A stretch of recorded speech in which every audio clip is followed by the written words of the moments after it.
Bonjour à toutes et à tous et bienvenue sur la chaîne Culturium. L'être humain peut vivre jusqu'à environ 120 ans, voire 150 ans d'après une étude de la biotech Gero à Singapour parue l'an dernier dans la revue Nature Communications, en nuançant toutefois et en disant qu'au-delà de 120 ans, l'humain serait incapable de se remettre d'une maladie ou d'une blessure. En tout cas, il n'y a à l'heure actuelle aucune preuve scientifique que quelqu'un ait dépassé la française Jeanne Calment, qui fut la doyenne de l'humanité avec 122 ans et 164 jours. Mais il y a très peu d'études sur l'âge maximum de l'être humain, bien qu'il y ait de plus en plus de centenaires, car on ne peut pas faire de réelles études tant qu'ils ne sont pas morts pour connaître leur longévité maximale, c'est logique.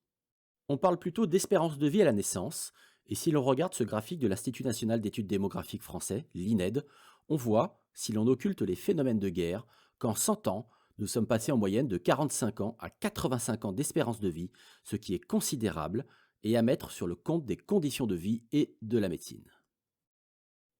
Mais si l'on considère les conditions de vie, l'incidence est de nos jours très faible sur l'âge maximum de l'être humain en général, car c'est surtout sur le nombre de gens avançant en âge que cela joue, soit en augmentant le niveau de vie environnemental et l'accès aux ressources de certaines populations, ou le réduisant pour d'autres, notamment en limitant la pollution, et cela influe également sur la capacité à être en bonne santé.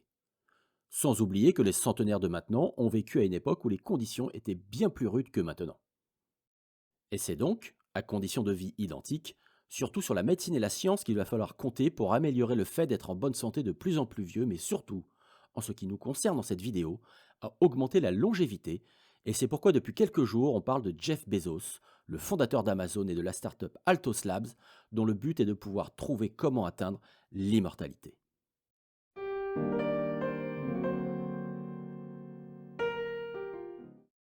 Alors disons-le tout de suite, cette recherche de l'immortalité, ou devrait-on dire pour l'instant de l'augmentation de la longévité, n'est pas nouvelle et des chercheurs ou des entreprises travaillent déjà sur de tels sujets scientifiques, comme Calico Labs, fondé et soutenu en 2013 par Larry Page, le cofondateur de Google ni plus ni moins, ou d'autres comme Life Bioscience, Turn Biotechnologies, Agex Therapeutics ou Shift Bioscience. Mais l'information de ces derniers jours, qui fut un lancement officiel à la presse et au monde, qui pourtant est acté depuis plusieurs mois en fait, tient en la personnalité du protagoniste, à savoir Jeff Bezos, qui il y a peu, avant son divorce et avant la fulgurante remontée d'Elon Musk, était l'homme le plus riche du monde. Il a décidé durant l'été dernier d'investir pas moins de 3 milliards de dollars dans la start-up biotech Altos Labs, qui se voulait initialement être plutôt un projet philanthropique porté par un autre milliardaire, bien que plus modestement, Yuri Milner, qui fut l'un des premiers à investir en 2009 dans Facebook. D'après la revue en ligne MIT Technology Review, c'est début septembre 2021 que Yuri Milner, réuni dans sa gigantesque villa à 100 millions de dollars de Los Altos Hills à Palo Alto, plusieurs scientifiques, pour leur annoncer les fondements de cette start-up qui aura plusieurs laboratoires entre les États-Unis, l'Angleterre ou le Japon, et leur dire que Jeff Bezos en était devenu le principal investisseur. Outre le nom de Jeff Bezos, ou le montant de 3 milliards de dollars, c'est la pléiade de scientifiques de renom qui a beaucoup fait parler, avec le japonais Shinya Yamanaka, co-prix Nobel de médecine en 2012, Jennifer Doudna, co-prix Nobel de médecine en 2020 avec la française Emmanuelle Charpentier, Steve Horvath de UCLA, ou celui qui a provoqué quelques interrogations en 2016, Juan Carlos Ispsua Belmonte, et bien d'autres noms qui se voient offrir des salaires annuels de plus d'1 million de dollars.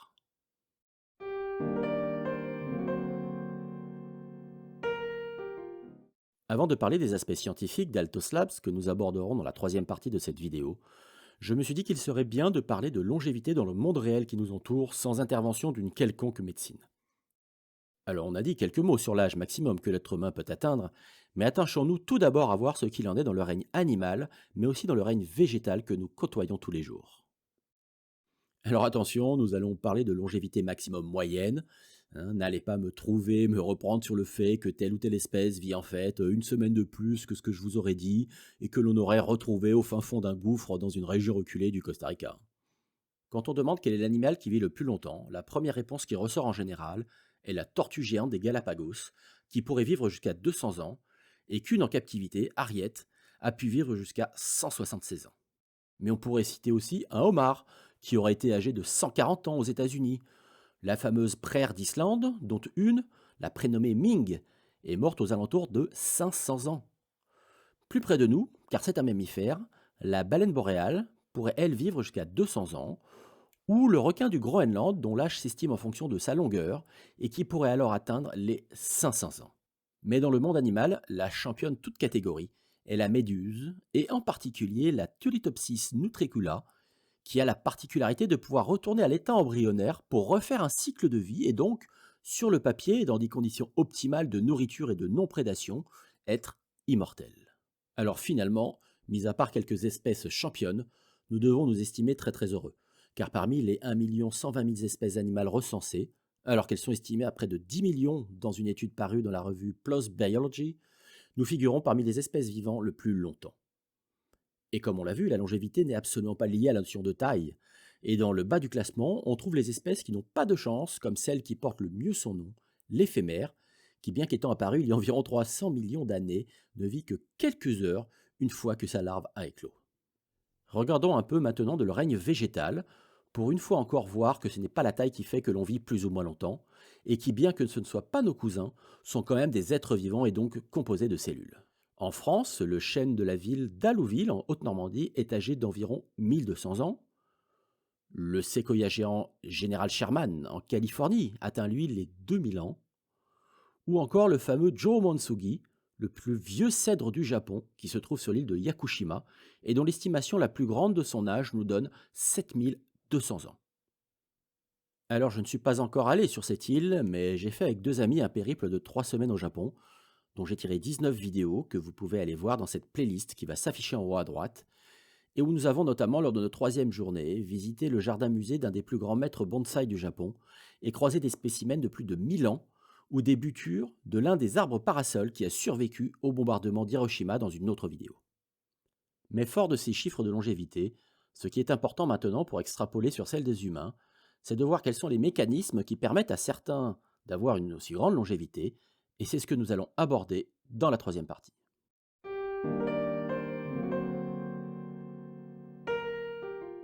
Attachons-nous à parler de longévité chez les animaux et les végétaux, et comme on l'a vu, on peut également parler de survivance aux conditions extérieures de vie, et donc d'espérance de vie pour laquelle nous sommes tous totalement inégaux.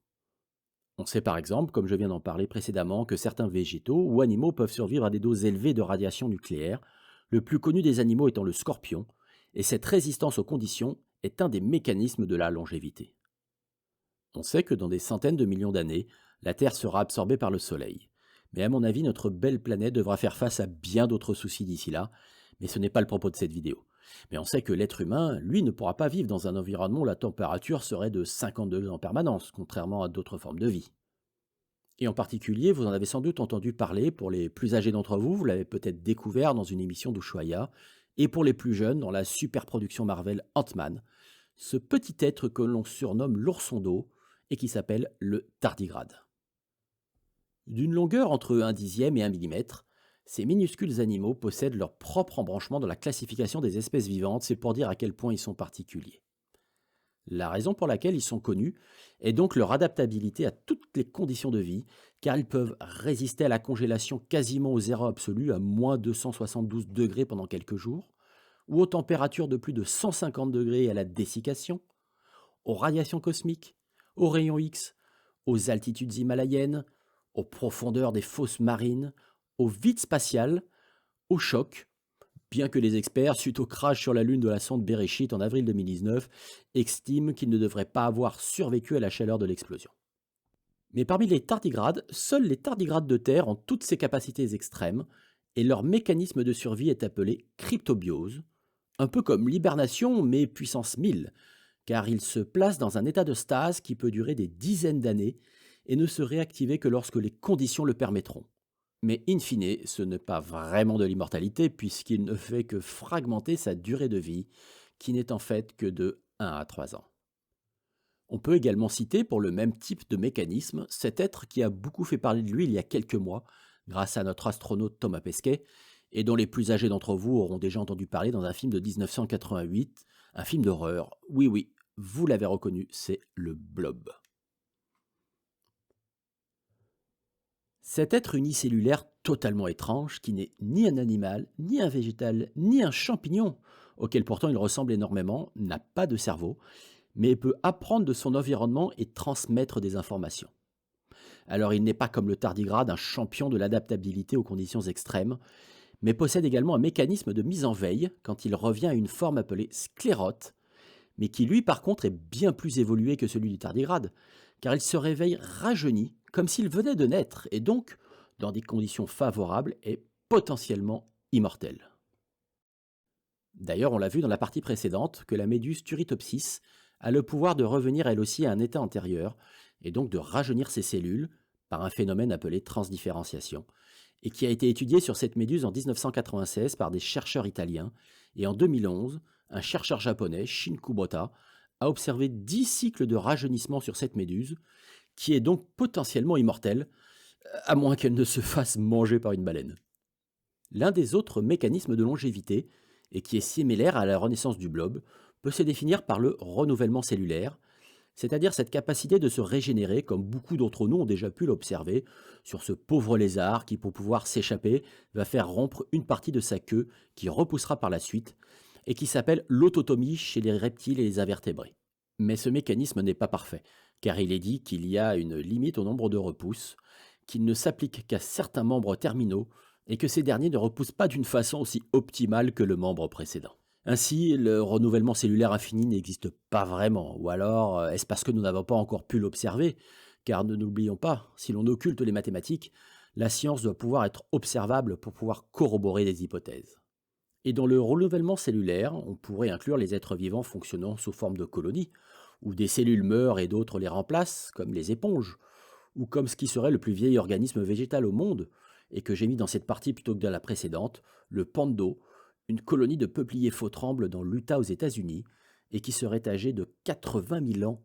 Ou alors une colonie de Posidonie, la plante à fleurs sous-marine de la Méditerranée, qui au large de Formentera serait âgée entre 80 000 et 200 000 ans. Personne ne sait donc jusqu'à quel âge ces êtres pourraient vivre, mais on peut dire qu'une fois la planète colonisée, ils n'iront pas plus loin.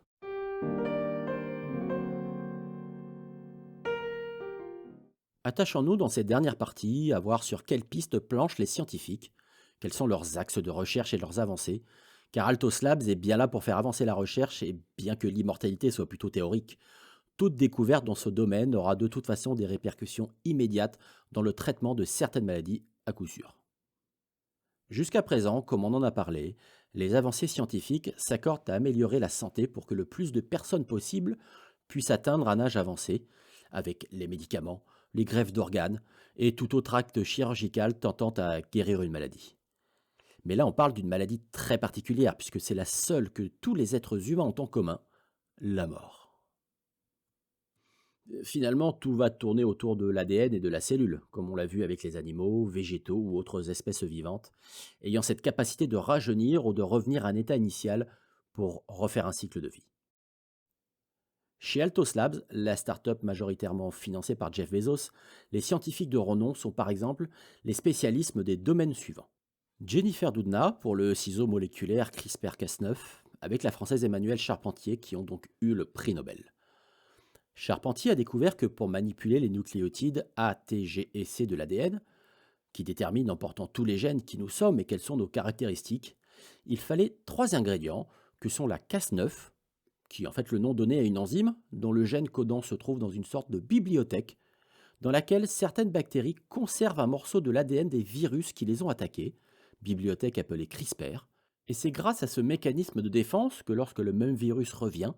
il peut être reconnu et découpé à des endroits précis avec l'aide d'un ARN appelé tracker et un autre ARN qui est la copie du fragment d'ADN cible d'autre part. Cette copie, ça s'appelle en fait un ARN messager, on en entend beaucoup parler depuis la crise Covid, et c'est juste un lien entre l'ADN d'un côté et les protéines de l'autre pour leur dire quoi faire et où aller. Doudna, elle, a réussi à combiner ces deux types d'ARN pour n'en faire plus qu'un, et on peut ainsi construire un ARN qui va dire à l'enzyme Cas9 à quel endroit elle doit intervenir pour couper l'ADN, et c'est ça que l'on appelle les ciseaux moléculaires. Steve Horvath, de son côté, est l'inventeur de l'horloge épigénétique, c'est-à-dire l'horloge qui permet de déterminer l'âge biologique de n'importe lequel de nos organes ou de nos cellules, et de pouvoir en déduire la notion d'accélération du vieillissement, qui est la différence entre l'âge prédit par cette horloge et l'âge chronologique. Sans trop rentrer dans le détail, ces travaux se basent sur les modifications de méthylation de l'ADN, qui en fait interviennent quand les cellules souches pluripotentes vont devenir des cellules différenciées, qui vont créer par la suite nos différents organes. Et il se trouve que la méthylation est copiée au cours de la réplication du génome, donc quand tout organisme, tout être vivant se développe. Et donc cet organisme, il garde en quelque sorte en mémoire ces différenciations, et il permet donc d'ouvrir la voie à la compréhension du vieillissement. Shinya Yamanaka a lui obtenu le prix Nobel en 2012 pour ses travaux initiés par le Britannique John Gordon en 1962, travaux qui ont d'ailleurs conduit à d'autres travaux sur le clonage, comme la fameuse brebis Dolly. Yamanaka a donc travaillé sur les cellules souches pluripotentes dont nous venons de parler et la reprogrammation cellulaire, les cellules souches ayant été mises en évidence en 1981 par le futur prix Nobel de médecine de 2007 Martin Evans. Et cette reprogrammation cellulaire, elle permet à des cellules adultes différenciées, après une reprogrammation génétique, de pouvoir à nouveau se multiplier à l'infini en se transformant en différents types de cellules, à l'image donc des cellules souches embryonnaires, et on les a appelées cellules souches pluripotentes induites. Avec son équipe, il s'était aperçu en 2007 que certains gènes étaient impliqués dans le processus de retour en arrière des cellules, et ils ont réussi à trouver la formule exacte en agissant sur 4 gènes pour que des cellules de la peau, donc cellules différenciées, redeviennent des cellules souches pluripotentes induites. De son côté, Juan Carlos Ispizua Belmonte a aussi travaillé sur la reprogrammation cellulaire, mais à l'échelle de la souris et non plus uniquement d'une cellule, en utilisant les travaux de Yamanaka. Ils se sont servis avec son équipe de souris atteintes de progéria, cette maladie qui entraîne un vieillissement ultra accéléré dont on a récemment parlé avec le décès à 15 ans d'une youtubeuse, Adalia Rose. Belmonte a réussi à surpasser l'un des problèmes de la méthode de Yamanaka, qui était qu'il pouvait se former des tumeurs à cause du gène appelé CEMIC, avec une prévalence de 20% environ, non pas tant en occultant ce gène comme avait réussi à le faire une équipe américaine, mais en prouvant que si la reprogrammation est temporaire, alors il n'y a plus de bugs. Et je ne sais pas si vous vous en souvenez, mais on avait déjà parlé de ces petits bugs quand on avait parlé du lézard et du fait que quand le membre repoussait, il ne repoussait jamais vraiment identique et il pouvait y avoir des petites erreurs. Et ainsi, en quelque sorte, ce qu'a fait Belmonte avec son équipe, c'est qu'ils ont fait une remontée dans le temps, dans le processus de régénération cellulaire, en s'arrêtant un petit peu avant le stade de la cellule souche pluripotente, et ainsi faire que ces souris ont pu freiner la maladie de la progéria, rajeunir d'une part, et aussi allonger leur durée de vie d'autre part, tout en améliorant leur état de santé. Comme on le voit, toutes ces découvertes et avancées sont très récentes à l'échelle de l'évolution des sciences. Et dans le projet de cette start-up Altos Labs, dont le principal investisseur est Jeff Bezos, bien qu'il y ait bien entendu d'autres scientifiques qui ont rejoint ou vont rejoindre le projet, je pense avoir choisi et résumé les principales pistes, si ce n'est la principale, car on voit bien qu'elles sont toutes imbriquées et concourent toutes, à mon avis, à l'étude de la régénération cellulaire, qui ouvrira la voie au remplacement d'organes malades, a priori dans un premier temps, puis à l'autorégénération pour atteindre cette chimère qu'est l'immortalité.